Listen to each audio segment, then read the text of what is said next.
Welcome to Bandit's Keep Actual Play. I'm Daniel. We are continuing my solo original Dungeons & Dragons campaign using Chainmail as the combat system. And this week, the Foxes are heading out to the mega dungeon that they're raiding. Oh, mega. It's somewhere in the middle. Medium dungeon. Anyways, they're going to the second level of the dungeon. They still owe on this map because their patron bought it for them. So they've got to kind of collect some treasure so they can be out of the debt here. And we'll see what they do. Okay, so if you remember, the Foxes here, they're doing this, for lack of a better word, mega dungeon, basically a 3-level dungeon. It's not that mega, I guess. Or maybe there'll be other levels deeper, we'll see. But anyways, they've already cleared one level. They had that massive battle with the goblins, lost 2 player characters, but they were able to get them resurrected, which is, one reason to have money around here, right? I have the roster, as it would be, in the front. You can see them basically from left to right. The front rank is 2 dwarf fighters. The second rank are 2 elven magic users. The third rank is a halfling fighter, the kind of the one closest to you, the bottom one, if you will. And the top one is a human cleric. You'll notice that the cleric has 4 little flames next to them. They have a lantern, so that represents 4 basically hours worth of light. The dwarf in the front, one of them, has a torch, which has 1 hour worth of light. I'll track the time using my method over here. We are on the second level of the dungeon. We're going to say that there's a wandering monster check every turn on the second level of the dungeon. The check is every turn, and on a 1 or a 2, there is a monster. Again, they have to rest after 5 turns, so on the 6th turn, they're always going to rest, or they're going to take a penalty. And we're going to clear this as best we can. I've got my list of monsters that exist here. The way we're going to do it is when we encounter one of these, we're going to make a roll, and if it's in their lair, it will be most of, if not all of the rest, or all of them, depending on the situation. So, again, we'll see as we go on. I'm using Axebane's Deck of Many Dungeons. Like always, I'm probably going to look for another dungeon card set or something if such exists. Let me know in the comments if you know of one that's pretty good, but I like this set. Anyways, all the aces are basically entrances, so we shuffle these up and pick one to be the entrance to this level. Now, yes, this is level 2 of this dungeon, but I'm just going to have it have its own entrance, because the other one kind of ended up with no other further paths to go on except for one way that we knew went into the kobolds area, and they have decided to just skip that. As the party levels up, we'll find them skipping dungeon levels sometimes, because why are we going to waste our time fighting a bunch of kobolds that we're not going to get hardly any experience points for, and who probably don't have a lot of treasure?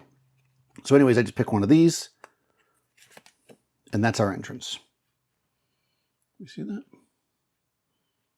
Put it there. Okay, that's probably, I'll put it over a little bit. All right, that's where we're going to start. And effectively, as we go through each room, we will draw a card and adjudicate. If or when we get to a dead end, we will draw one of the king cards, and that is going to be the final room, effectively, which will be the lair of whatever monsters are left. Or if we run into a bunch of blanks early on, we'll deal with it as we go. So again, if it depends on, we're going to play it by ear, because a lot of times this deck of many dungeons is designed for there to be like one, if you will, like boss monster. But here we're talking about factions, so we've got multiple types of creatures and lairs. All right, anyways, let me get a little token. All right, this little guy is going to represent the party, basically the entire party, as we move through. Now, in original Dungeons & Dragons, we can basically, somebody in armored foot, plate mail, can move, they basically move 6 inches, but you can make 2 moves per turn, so they can move 120. We're going to spread out. I think I've had this entrance before. I think I did the same thing. The cleric's going to kind of come and stand in the middle of the room with the lantern and shone it around the entire room. And I'm going to spread the rest of the group out. We're going to send 2 elves over here, the 2 dwarves over here, and the halfling over here. And they're all going to move up and they're going to listen at these doors. So when we're listening at doors, a non-human, so basically everybody in this party is a non-human except for the cleric, has a 1 and 2 on a d6 to hear it. So let's go for the dwarves over here. They're listening. Do they hear anything? Okay, if there is something there, they hear it. Make a note of that.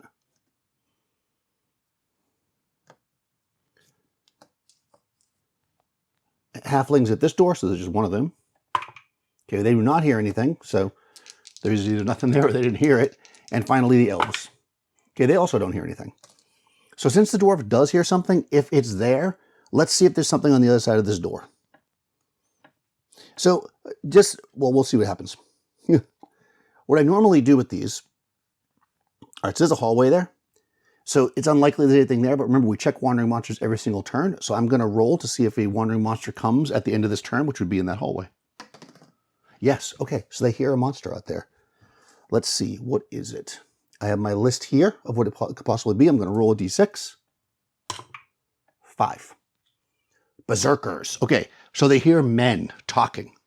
And I'm going to say, because just looking at this again and kind of evaluating as Dungeon Master, this is a dead end, and it's a room. This is very likely their lair, which is probably not ideal for us to immediately walk into a lair, but here we are. So they hear these berserkers coming. Now, I think that it makes sense for the player characters to set up an ambush. And because they're still early in the dungeon, and we still have time, right? They're going to come at the end of this turn, so we've only made a half a move to get here. So I think the dwarf's going to signal everybody, and they're actually all going to kind of move into strategic points, because everybody except for the cleric has a missile weapon. So the cleric's going to douse their lantern. They're going to stand over here. Okay. The dwarf is going to smudge the torch out. And this is after everybody moves, of course. So basically they're going to just throw the torch back up the stairs over here, right? The cleric is going to get ready to douse the lantern so that it'll throw the place in the darkness, so they can surprise them possibly. And then everybody moves into position. The elves have longbows. They're going to go right over here. The dwarves, who are in the best armor, have heavy crossbows, so they're going to kind of go in the middle and shoot their crossbows. So they're going to shoot the crossbows, then form a line. And the halfling is also in heavy armor, so they're also going to be up here. So effectively what we're doing is we're creating a line of missile fire, so when the door opens, but then if the enemy tries to charge forward, there's going to be 3 fighters in plate mail that they're going to run into before they can get to our elves. Okay, does that make sense? So now we wait. So in OD&D, monsters can automatically open doors. So we douse the lantern, everybody's got their arrows pointed, the door swings open, and there are berserkers there. They step out into the light. I guess they don't have any torches because they don't need them. And we pull the light up and we see these berserkers. How many are there? So the way that OD&D works is, what you do is you figure out the level of a creature, and berserkers are level 1 creatures, and we're on level 2 of the dungeon. You also figure out how many would make sense to be in a group. I think something like a berserker is probably like 2 to 8, okay? And then also how many people are in your party. So I'll give you the math after I roll this. So first we roll our die. We've got 3, 4. So there's the base number is 4 for the berserkers. But because we have 6 party members, we double that, so it's 8. And because we are at the one level of the dungeon below where they normally are, there are 16 berserkers coming through that door. So the door opens up and we are almost certainly going to surprise them because, again, we were waiting for them. And even if we don't surprise them, we're still going to get to shoot first because we have our missile weapons ready. If we surprise them, we're going to get to shoot twice. So this is important. Are the berserkers surprised? They're surprised on the roll of a 1 or a 2. They are not. All right. So we're going to get 1 missile volley before they charge forward to attack. So this is how this works. So here we go. I'm going to do the dwarves first because they're the simplest, because crossbows can only be targeted at 1 person. That is, they can only, no matter how many successes we roll, they can only get 1 kill. So we'll deal with that first. So if we look at our combat charts, heavy crossbow versus they're wearing leather armor, so they are lightfoot, versus lightfoot, they're going to roll 2 dice per figure with a 4 through 6 hitting. They fight as 2 figures, as do they, plus 1 actually. So what we're doing is we're going to roll 4 dice, because it's 2 dice per figure, right? So that's 4. And then I'm going to add 1 to one of these 4 dice. This is the first dwarf. They're looking for a 4 through 6. So right there, they would have killed multiple, but you can only kill 1 with the crossbow. That's the downside of the crossbow. So 1 berserker is down. Second dwarf, same exact thing. I'm not even going to bother re-rolling that because they killed 1 and that's all we needed. So let me get a little piece of paper here to keep track of this. So 2 berserkers have gone down. Now we get into the bow fire. So we have an elf here with a longbow, an elf here with a longbow. They both fight as one figure plus one. So when we look at a longbow versus Lightfoot, 1 die per figure, 4 through 6 hits. So they're each going to get to roll 1 die and add 1 to it. So I'm just going to roll two dice. That would be a 4, which is a hit, or a kill actually in this case. This right here would be a 6. That's also a kill, so we've killed 4 of them. Now our halfling is going to get to shoot. Oh, okay. I goofed up, and I'm just going to... It only matters for these two. I didn't add any bonuses or whatever. Their longbow plus 1, which means that they get an... That's because their dexterity is high, so they get a bonus of 1 die. And they're both in short range, which means that they get each get an additional die for that. So one of them already added a plus 1. So I'm going to say I can add a plus 1. We'll just say this guy. So one of them already used their plus 1, if that makes sense, to the die roll. So one of these 2 white dice can be modified by plus 1, but this black die cannot be. Okay, didn't matter, but 2 more dead. Because again, with a bow, you can kill more than 1 because it's assuming you're shooting multiple arrows. With a crossbow, you can only kill 1 per volley. All right, next, the halfling. They fight as 3 figures, okay? However, we have something special going on here. They are also hero -1, okay? So that means they are of a heroic type. So the way we handle them is we look at what we need to roll. So let's go to, they're using a horsebow, which is treated like a light crossbow as far as for numbers. Light crossbow, Lightfoot, 1 die per figure, 5 or 6 hits. Okay, so they're 3 figures. They have a bonus to their dex. Horsebow, yep. They get 1 for their dex. They're in short range. Halflings, by the way, always consider everything short range. So they get 1 for short range. So they now have 5 dice. I'm going to roll the 5 dice. 5s and 6s are kills. Okay, so no, they don't add anything to any of them. They got 1 kill, but then, okay, this is the important part. Because they're heroic, they take all of these dice and count those as kills as well. Like even the one that was already a kill. So they have 1, and then 2, 3, 4, 5, 6 kills.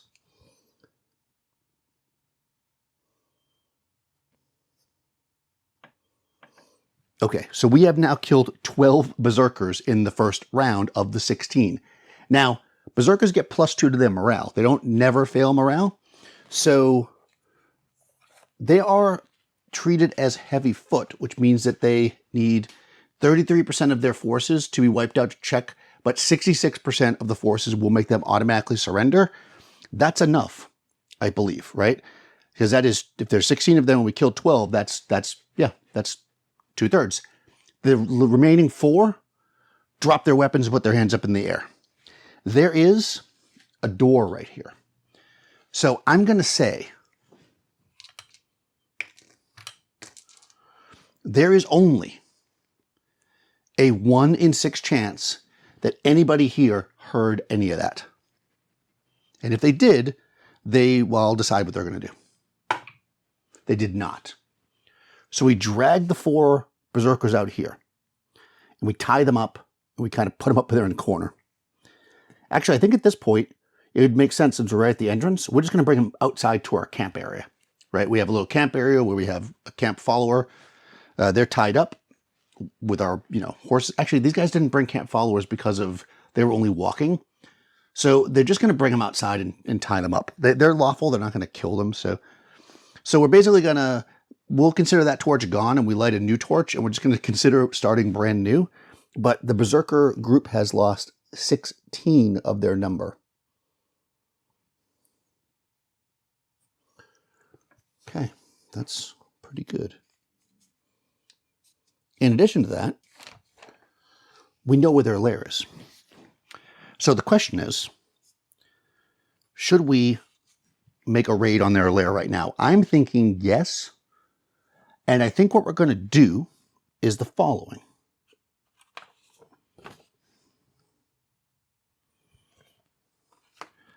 And I'm just going to say, when we get back to town, we'll probably tell this story in a much more heroic way. Let's just say that. We're gonna bring the guy up, the guys we've captured, And one of my magic users, yep, this one has a a charm person spell. We're going to charm the one berserker that's already given up anyways, but we want to just make sure we're good. We're going to charm them, and then we're going to get them to come down here and call the rest of the group to come out. You know, we're going to have them basically let us get in there for free, effectively. Or possibly we'll just have them open the door. Do we even need to do that?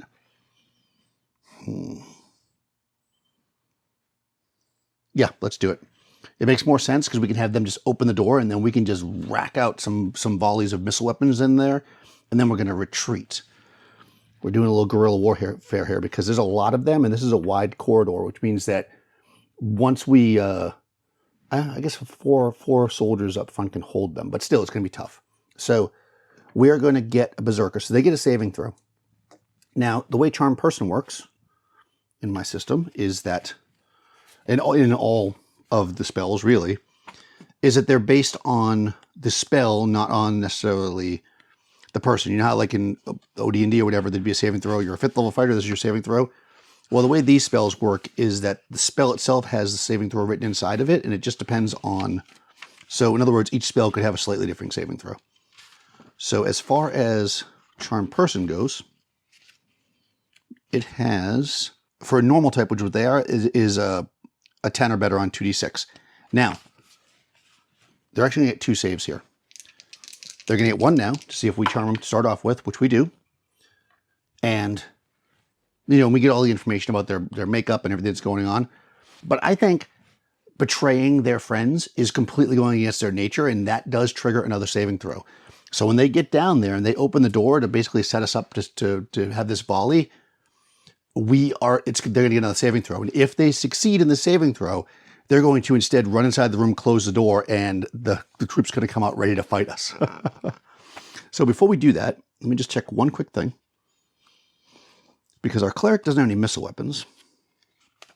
So I'm thinking they might throw like flamed oil in there.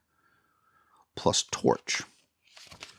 Because that might be useful, but I don't know how useful and if it'd be worth our while to even bother. Actually, you know what we're going to do?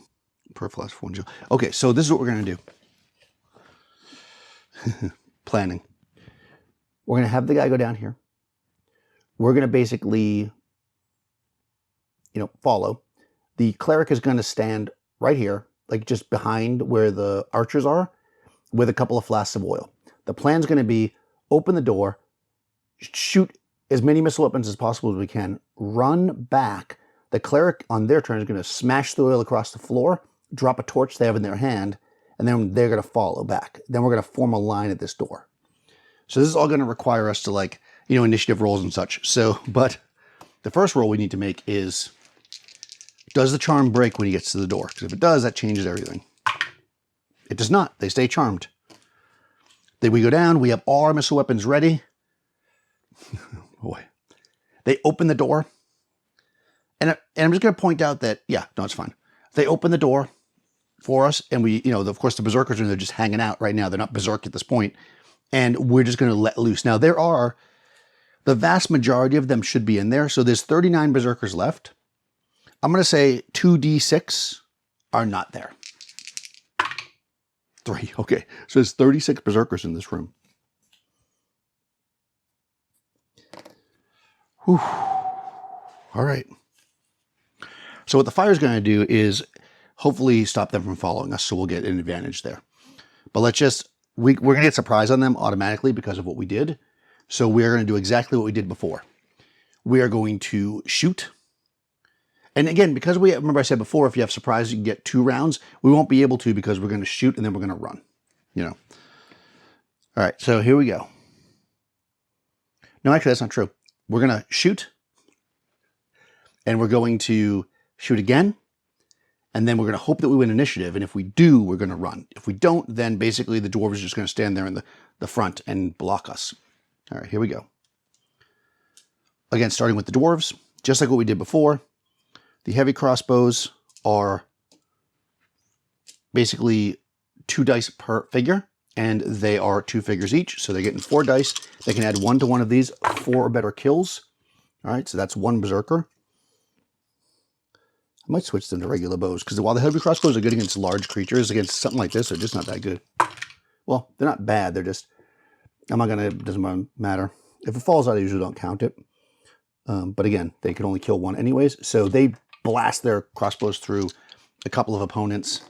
The elves, again, let me just do one at a time.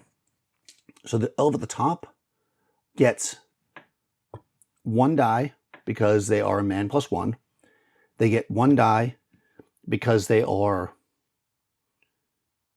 a dexterity. They get 1 die because they're in short range. The second elf gets 1 die because 1 die per person. They get 1 die because they're in short range. Okay? And I can add 1 to one of the black dice and 1 to one of the white dice. 1, 2, 3, 4 kills. Okay.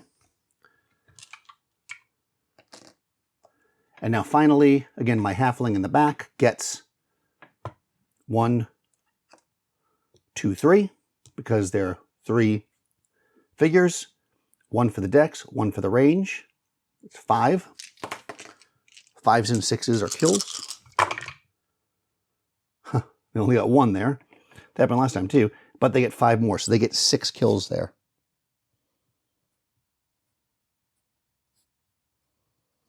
Okay, so once again, we've killed 12 of them. Maybe that's the average.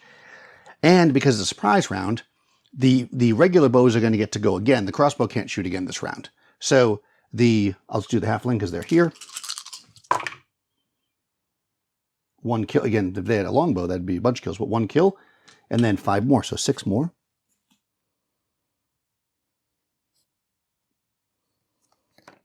And then the elves are like this.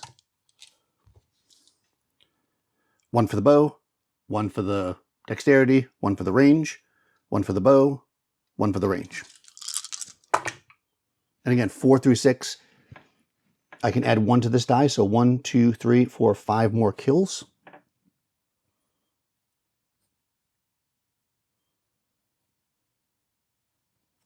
Wow. Okay. Wow. 5, 10, 15, 20. All right, we killed 23 of, what did I say, there was 36 of them in there? Of 36, that might actually make them surrender at this point. Let me do some math here. 23 of 36, is that 2/3? No, 24 is, but it will trigger a morale check. Now, they are heavy foot, so they need to get a 7 or better on 2 dice, but Berserkers get +2 on their morale. So I'm going to roll 2 dice. If they get 7 or better with the +2, they will continue to fight. They get exactly 7. So they are going to fight. So now this is going to be important. Well, it's not that important, but ideally we'd like to run back because then we might get a second bow shot at them. So we're going to roll initiative. If we win initiative, we are going to run back like I said, and then they're going to probably be delayed by the fire and we're going to get to shoot a bow shot at them again. We'll make another morale check when they get to the fire. If they win initiative, they're going to close at the door, and then we're just going to end up in a melee with the cleric won't be there yet, so with the 2 dwarfs and the halfling as a line. So here we go. They win initiative. Okay. The Berserkers charge forward. They've got battle axes. They have swords. They charge forward. They're mad, right? I mean, they're Berserkers. So they clash at the door. So here we go. Now we're getting into a melee. Finally, the Berserkers get to fight back. This could be bad for us. This is a pretty wide door. I'm doing each square 10 feet, by the way. So that's almost a 20-foot wide opening. But, you know, it's a doorway. So I'm going to say that the 3 of them can very likely hold the line. I mean, we can still move. You know, we can still assemble. We just can't, quote, move. So the 3 of us that are in the front now, halfling, dwarf, and actually one of the elves, because somebody has to be up front. We'll make it this one. So 1, 2, 3, 4 are going to be up front. We take the average of their armor. So plate, no armor, plate, meaning that they're going to defend as armored foot. Okay? So the Berserkers attacking are heavy foot, and my crew is going to attack as armored, or defend as armored foot. I'm going to say I think 4 in the doorway is probably fair. If I say 4 can hold people back, but maybe 6 could attack because they're in the room. So let's do this. We'll say a D4, we'll say 4 plus a D4 can attack. 1. Okay, so 5 of them can attack. So 5 berserkers get to the door, and maybe they're elbowing each other. Maybe next round it'll be more, but the 5 of them are going to get to attack. So let's take a look at the melee combat. Wow, we got into a fight right away in this one. This is probably, and honestly, I think the berserkers have the most treasure of anybody in this whole level, so it might be worthwhile just to leave right after this. Short adventure, but hey, All right, heavy foot attacking armored foot is 1 die per 2 figures. So they are 5, so they're going to get to roll 2 dice. Berserkers get +1 to their attack. So they're going to add 1 to each of these dice because there's a bunch of them. So 6s are hits. So if I get a 6, with the +1, so a 5 or a 6, it will be a hit. Okay, it's 1 hit. Now, there are 1, 2, 3, 4 people in the front. The only person that can go down from that hit is this magic user.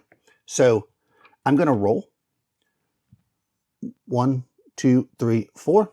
And if it's number 3, they go down. Otherwise, it's absorbed by the armor. Let's hope it's not a 3.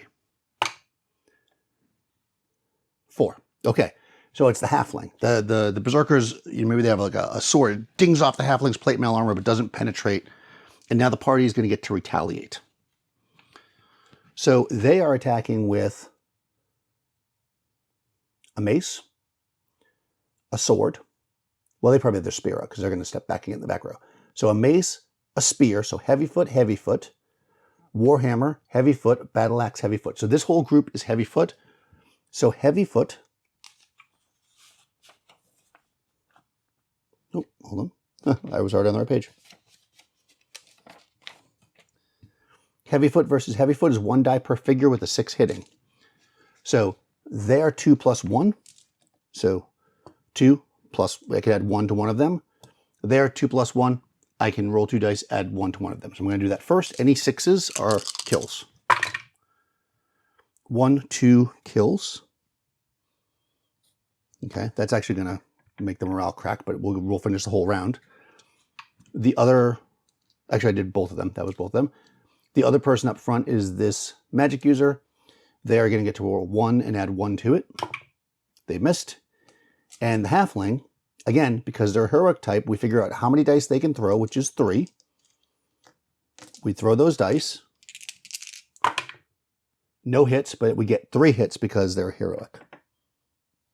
So 10, 5, 10, 15, 20, 25, 26, 27, 28 of the 36 are down. The rest are going to surrender. We're going to come in, again, we're lawful. So we come in, we tie them up, and we're going to loot them, basically. We're lawful. We're looting them. But hey, that's what we're here for. They are forces of chaos, and we need their money. So the berserkers, because we're in the lair, they actually have one piece of jewelry worth 10,000 gold pieces. So that's probably like a crown or something. Or possibly like a beautiful necklace with diamonds dripping down, like one of those chandelier necklaces. So maybe they've got it there. And we take it. Maybe their leader is wearing it. What else looks like this in this room? Oh, a little treasure chest with 3d6 gold pieces. No, I think I'll take the 10,000 gold pieces. Whew. To be honest, this is most of the treasure in this level. And of course, they have an idea of that. Plus, they know this thing's really valuable. But they've taken no damage. And they have a charmed berserker that's going to work with them. If you've been enjoying this actual play, and I hope you have since you're still here, please do take a second to like and subscribe to the channel. Check the description below. You'll find all kinds of cool stuff. Link to my Discord, link to my Patreon, and t-shirts, if that kind of thing works for you. I'll talk to you soon.